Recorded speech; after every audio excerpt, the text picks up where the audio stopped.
त्यामुळे आपण अपडेट्स पाहूया। बुलढाण्याच्या खामगावमध्ये भाजपचे आकाश खुणकर आघाडीवर असल्याचं चित्र आपल्याला दिसतंय।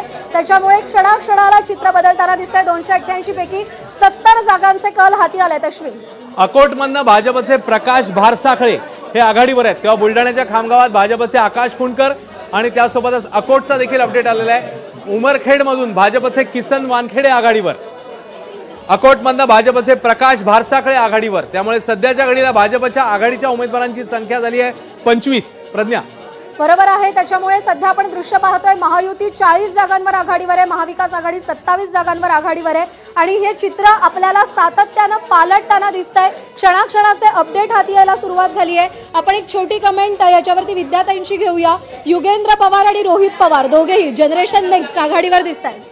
निश्चितच आनंदाची बातमी आहे आणि पुढेही हे कल असेच राहोत अशी प्रार्थना मी करते, कारण खूप चांगल्या प्रकारे काम रोहित दादा पवारांनी केलं। बरोबर आहे। एक छोटी अपडेट घेऊया। मुंबादेवीतून अमीन पटेल आघाडीवर असल्याचं कळतंय आणि त्यासोबतच वरळीमधनं आदित्य ठाकरे आघाडीवर आहेत। आणखी अपडेट भारतीकडे आहेत। भारती, ऍक्च्युअली मुंबईतनं आता जे पोस्टल मतमोजणीला सुरुवात झालेली आहे, मुंबईमधनं आपल्याला खूप निकाल वेगाने येतात आहे। तू असं म्हणालास तसं वरळीतनं आदित्य ठाकरे आघाडीवर आहे, मुंबादेवीत ना अमीन पटेल, याचाच अर्थ शायना एनसीपी अजून तरी सुरुवातीच्या कलांमध्ये पिछाडीवर आहे। थोड्या वेळापूर्वी आपण मलबार हिलचा सुद्धा जो काही कल आहे तो सांगितला होता। मंगलप्रभात लोढा आघाडीवर आहे, त्याच्या आधी आपण अतुल भातखळकर आघाडीवर आहे हे सांगितलं होतं। त्यामुळे मुंबईचे जे कल आहेत ते आता खूप वेगाने यायला लागलेले आहेत।